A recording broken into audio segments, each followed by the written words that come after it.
Hidup seringkali kita pandang sebagai teka-teki yang harus dipecahkan, atau sebagai serangkaian tantangan yang harus ditaklukkan. Kita bertanya, apa tujuan hidupku? Seolah hidup adalah soal ujian yang menuntut jawaban sempurna. Namun, mungkin hidup bukanlah soal yang harus dijawab, melainkan tarian yang harus dijalani, aliran yang perlu dihayati. Setiap momen hadir hanya sekali. Ia muncul, menyentuh, lalu menghilang, seperti embun pagi yang menguap sebelum sempat kita sadari kehadirannya. Di sanalah letak keindahan yang halus tapi dalam, bahwa tak ada satu detik pun yang bisa diulang, tak ada pertemuan yang persis sama, tak ada napas yang bisa ditarik kembali. Namun, begitu mudah kita terbawa arus rutinitas, menyambut hari dengan pikiran yang sibuk dan langkah yang tergesa-gesa. Kita menjalani hidup, tapi jarang benar-benar hadir dalam hidup itu sendiri. Kita menunggu akhir pekan untuk merasa bebas, menunggu liburan untuk merasa hidup, menunggu momen besar untuk merasa bahagia. Sementara itu, kehidupan yang sesungguhnya, yang hadir dalam detik-detik kecil, dalam pandangan mata, dalam keheningan sore, dalam senyum yang singkat, kita lewati begitu saja tanpa benar-benar menyadarinya. Ketika kita abai terhadap momen kini, sejatinya kita sedang menolak esensi kehidupan itu sendiri. Karena hidup hanya pernah terjadi, di sini dan saat ini. Bukan kemarin, bukan besok, bukan dalam bayangan masa lalu, atau harapan masa depan. Maka hidup bukan soal bagaimana mengatasi sesuatu di luar sana, melainkan bagaimana kita hadir dengan utuh pada setiap detik yang ada di depan mata. Dan dari situlah semua bermula.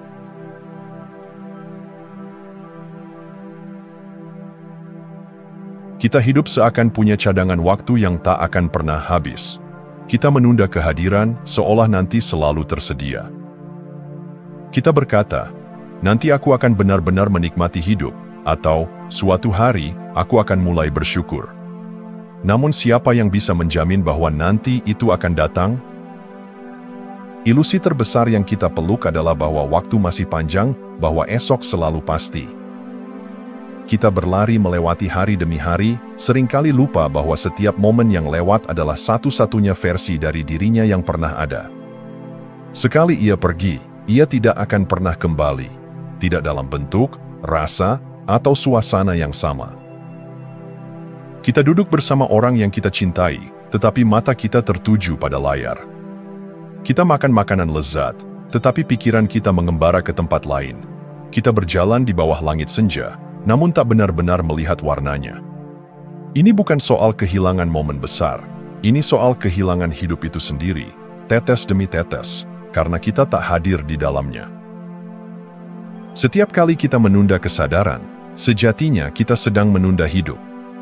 Kita membiarkan yang paling berharga terlewat begitu saja, bukan karena kita tidak peduli, tetapi karena kita tertipu oleh ilusi bahwa kita punya lebih banyak waktu. Kita terus mengejar, merencanakan, membayangkan, tanpa benar-benar menyentuh yang sedang berlangsung. Kehidupan tidak terjadi di kalender masa depan atau catatan masa lalu. Ia sedang berlangsung sekarang, di detik ini, di tarikan napas yang kita ambil, di suara yang kita dengar, di cahaya yang menyentuh kulit kita. Maka satu-satunya cara untuk benar-benar hidup adalah hadir sepenuhnya. Tidak besok, tidak nanti, tapi sekarang, karena hanya sekarang yang sungguh nyata.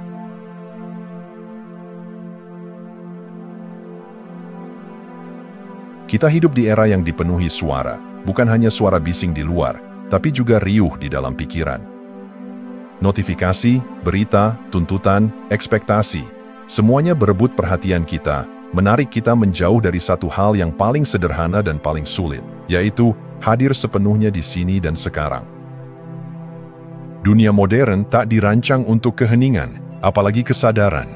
Ia dibangun untuk kecepatan, efisiensi, dan produksi.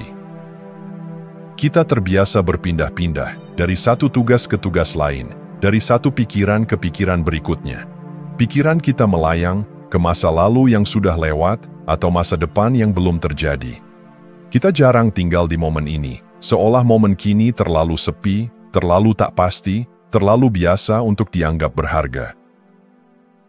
Kita mungkin sedang duduk di ruang yang tenang, namun di dalam diri kita, ratusan percakapan batin sedang berlangsung. Apa yang harus kulakukan nanti? Mengapa tadi aku berkata begitu? Bagaimana jika semuanya tidak berjalan sesuai rencana? Kita terus terombang-ambing antara penyesalan dan kekhawatiran, sampai lupa bahwa hidup hanya terjadi di titik ini, bukan di mana-mana, tapi di sini. Hadir sepenuhnya menjadi tantangan nyata, bukan karena kita tidak mampu, tapi karena kita jarang dilatih untuk diam, untuk menyimak, untuk memperhatikan. Dunia mengajarkan kita untuk berlari, bukan untuk berhenti. Tapi justru dalam keheningan dan keberhentian itulah kita bisa kembali menemukan diri. Momen kini mungkin tampak sederhana, bahkan tak penting. Tapi disitulah kehidupan bersembunyi. Dalam nafas yang kita hirup, dalam suara angin yang lewat, dalam detak jantung yang kita abaikan. Dan hanya ketika kita benar-benar hadir, kita bisa melihat bahwa yang tampak biasa, ternyata adalah keajaiban yang diam-diam menunggu untuk disadari.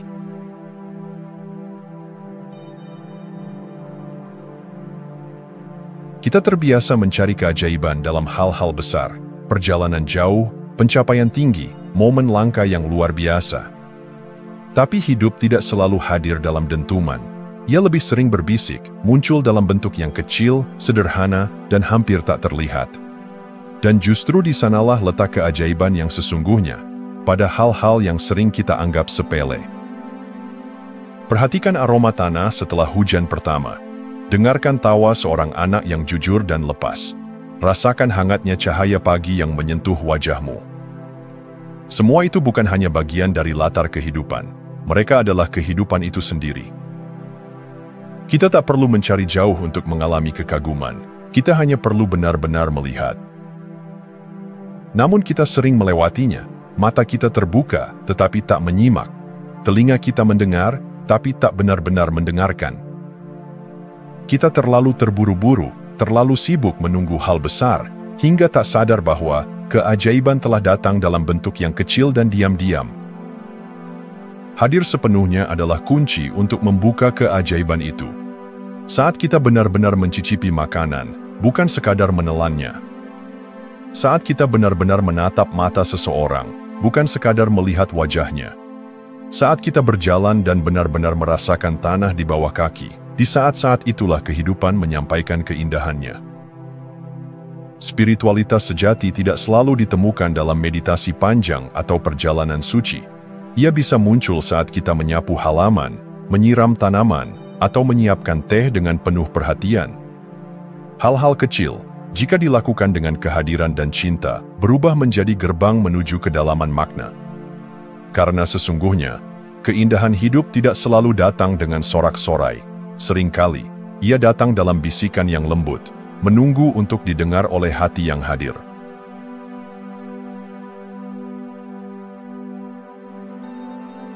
Kita ingin menangkap hidup, menggenggam momen, membekukannya agar tak lekang oleh waktu. Kita ambil foto, kita simpan kenangan, kita rancang hari esok dengan harapan hari ini bisa bertahan lebih lama. Tapi seperti pasir di tangan, semakin kita mencengkeram, semakin cepat ia menghilang. Inilah paradoks kehidupan. Momen yang paling indah tak bisa dikejar, hanya bisa dialami. Seperti angin sejuk yang menyapu wajah, tak bisa disimpan, hanya bisa dirasakan saat ia hadir. Ketika kita berusaha terlalu keras mengamankan kebahagiaan, kita justru kehilangan keintiman dengannya. Sebab hidup tidak pernah menjanjikan keabadian. Ia hadir sebagai tamu, sebentar, lalu pergi. Dan justru karena itu, ia begitu berharga. Kita sering merasa takut akan kefanaan. Kita ingin yang indah bertahan selamanya. Tapi bayangkan jika bunga sakura mekar sepanjang tahun, masihkah kita takjub saat melihatnya? Keindahan lahir dari kefanaan, dari kesadaran bahwa apa yang kita miliki bisa hilang, bahwa apa yang kita alami sekarang mungkin tak akan terulang. Kehidupan bukan sesuatu yang harus dipertahankan, tetapi sesuatu yang perlu dijalani, satu momen pada satu waktu. Ketika kita berhenti mengejar, kita mulai melihat. Ketika kita berhenti mencoba mengabadikan, kita mulai mengalami. Dan justru dalam keterbatasan itulah kita menemukan keluasan. Seperti langit yang berubah warna setiap senja, hidup pun berubah, terus dan terus. Tapi bukankah justru itu yang membuatnya indah? Bahwa kita tidak pernah benar-benar tahu apa yang akan datang, bahwa setiap detik membawa kemungkinan baru? Hidup bukan untuk dimiliki. Hidup adalah untuk dihayati. Ia bukan milik siapapun, tapi bisa dinikmati oleh siapa saja yang berani hadir dan melepaskan.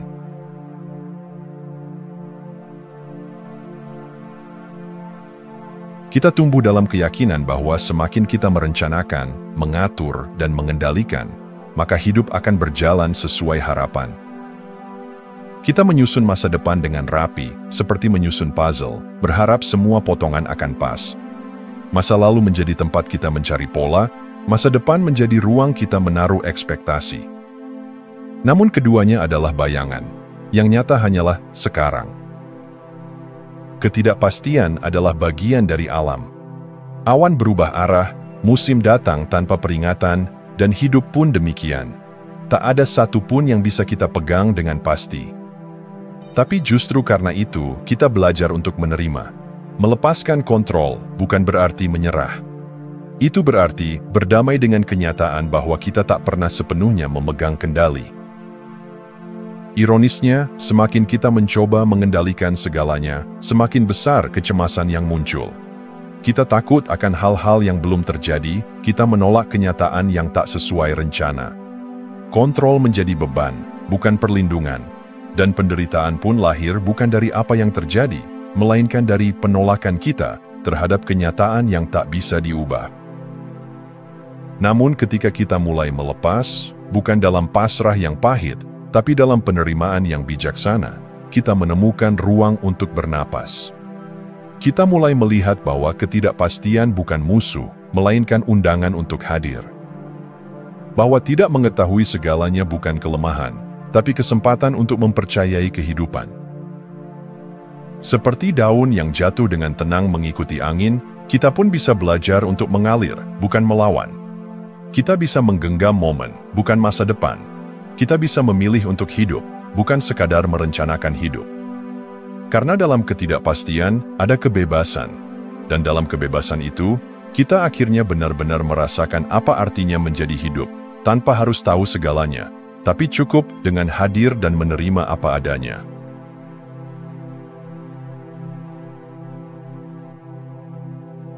Kita cenderung menghindari rasa tidak nyaman seperti menghindari luka, seakan-akan hidup yang ideal adalah hidup tanpa rasa sakit, tanpa kesedihan, tanpa kekosongan. Kita cari hiburan, distraksi, dan pelarian, berharap bisa menutupi kegelisahan yang diam-diam tinggal di dalam. Namun semakin kita menolak, semakin kuat rasa itu berakar. Sebab yang tidak dihadapi, tidak pernah benar-benar pergi. Ketidaknyamanan bukan musuh. Ia adalah bagian dari lanskap jiwa yang menandakan bahwa kita hidup, bahwa hati kita belum mati rasa. Rasa sedih, cemas, kesepian, canggung, semua itu bukan gangguan, melainkan pintu masuk menuju pemahaman yang lebih dalam. Di baliknya, ada pelajaran yang hanya bisa ditemukan bila kita berani diam dan menyimak. Kita diajarkan untuk kuat, tapi sering lupa bahwa keberanian sejati bukan berarti tak pernah goyah. Keberanian adalah kemampuan untuk tetap duduk bersama rasa yang tak nyaman tanpa buru-buru mengusirnya. Untuk berkata, "Aku melihatmu, aku mendengarmu, dan aku tidak akan lari." Ketika kita berhenti menolak dan mulai menerima, sesuatu yang ajaib terjadi. Rasa sakit tidak lagi menjadi beban, melainkan jembatan. Ia membawa kita ke sisi lain, ke pemahaman yang lebih dalam tentang siapa diri kita sebenarnya. Ia mengajarkan empati, mengasah kelembutan, dan membebaskan kita dari tuntutan untuk selalu baik-baik saja. Kebebasan bukan berarti hidup tanpa kesulitan, melainkan kemampuan untuk tetap hadir dalam kesulitan itu tanpa kehilangan jati diri. Kita tidak harus memperbaiki semua rasa. Terkadang, yang kita butuhkan hanyalah menemani rasa itu dengan penuh kesadaran. Dan saat kita mampu hadir dalam ketidaknyamanan, bukan dengan amarah atau ketakutan, tetapi dengan cinta dan penerimaan, di sanalah kita menemukan sesuatu yang tak bisa diberikan oleh dunia luar, yaitu kebebasan yang sejati dan damai yang mendalam.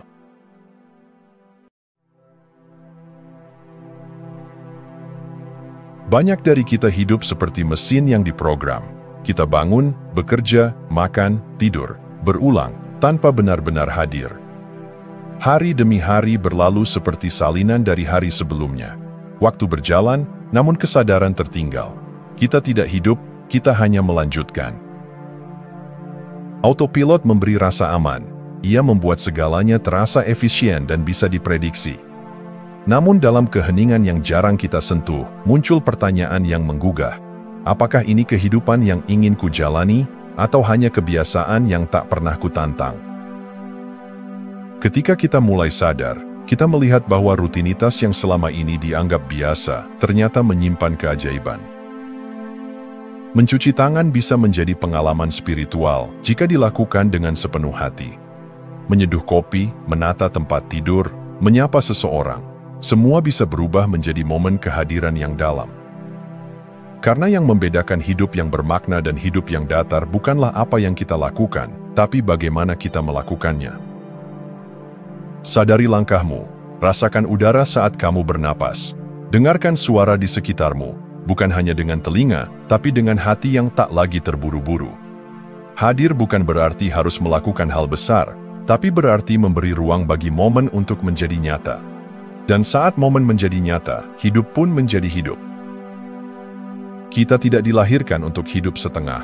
Kita ada di sini untuk merasakan sepenuhnya, suka maupun duka, kesibukan maupun keheningan. Kesadaran adalah jembatan antara rutinitas dan kebermaknaan. Ia mengubah hari-hari biasa menjadi ladang keajaiban. Jadi, berhentilah sejenak.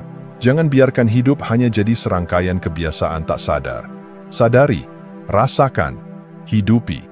Karena dalam setiap detik yang dihayati dengan penuh, tersimpan kehidupan yang tak ternilai.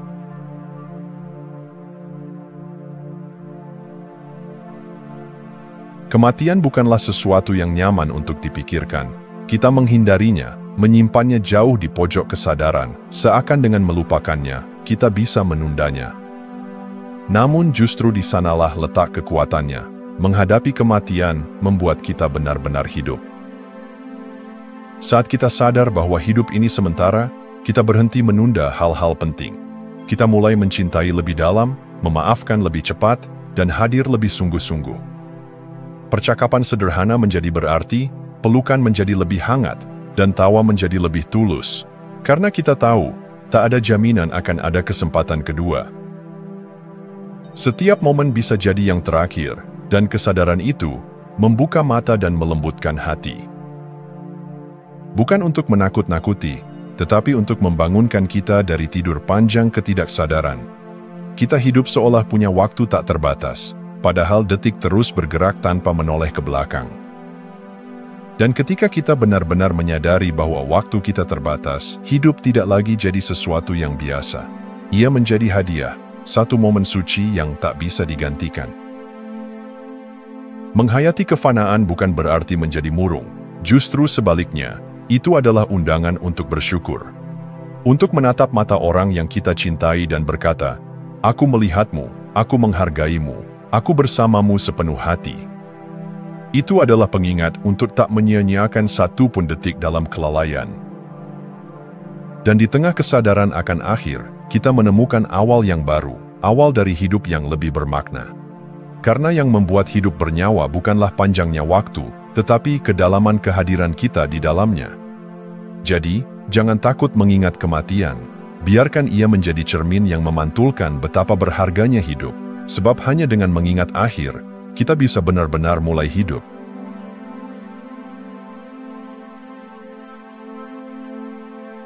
Di tengah arus kehidupan yang cepat dan bising, kita sering merasa hampa meski begitu banyak hal kita lakukan.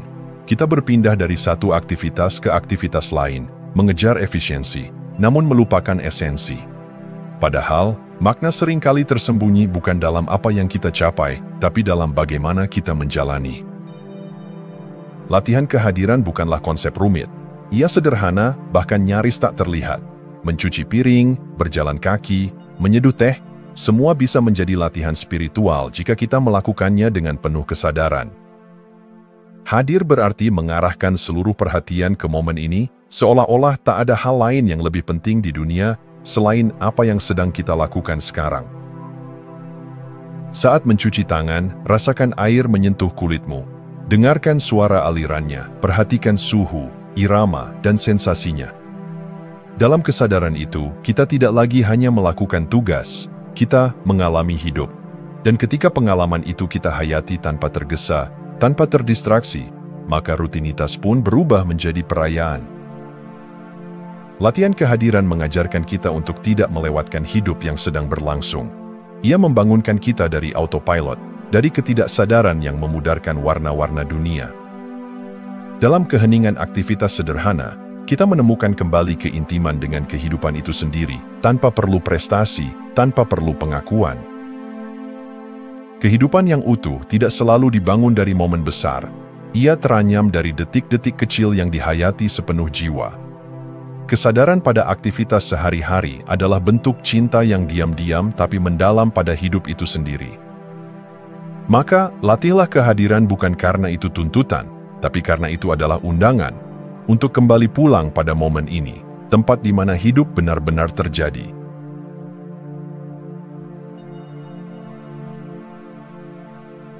Kehidupan adalah perjalanan yang tidak pernah tetap. Ia selalu berubah, bergerak, dan mengalir. Kita sering merasa cemas akan perubahan, takut akan kehilangan, dan berusaha sekuat tenaga untuk mempertahankan apa yang kita miliki. Namun, dalam segala perubahan itu, ada sebuah pelajaran penting yang sering kita abaikan. Impermanensi bukanlah musuh, melainkan guru yang bijaksana. Kefanaan hidup bukanlah suatu kekurangan. Itu adalah kenyataan yang membawa kedalaman pada setiap momen.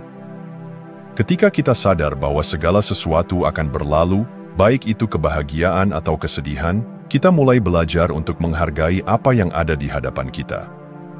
Kita berhenti mencari kepastian di luar sana, karena kita menyadari bahwa yang tak pasti itulah yang memberi kehidupan arti. Seperti bunga yang mekar dan segera layu, hidup pun berjalan dalam siklusnya sendiri. Keindahannya terletak pada keterbatasannya. Kita hanya bisa mengapresiasi keindahan saat kita menyadari bahwa ia tidak akan selamanya ada. Dan justru karena itu, momen-momen indah menjadi sangat berharga.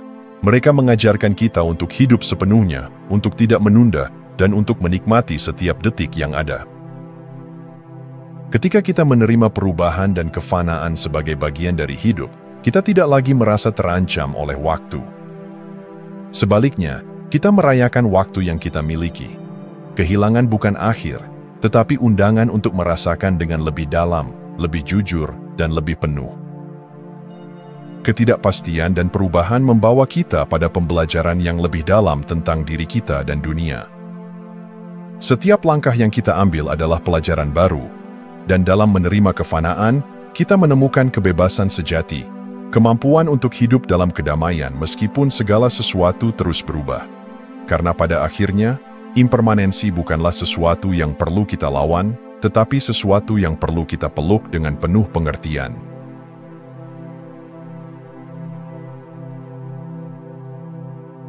Kehidupan bukan hanya tentang pencapaian besar, momen dramatis, atau pencarian yang tak pernah usai.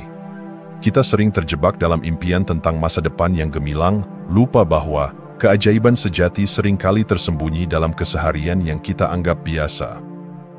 Hidup tidak hanya ada di puncak-puncak, tetapi juga di lembah-lembah yang kita lewati tanpa sadar.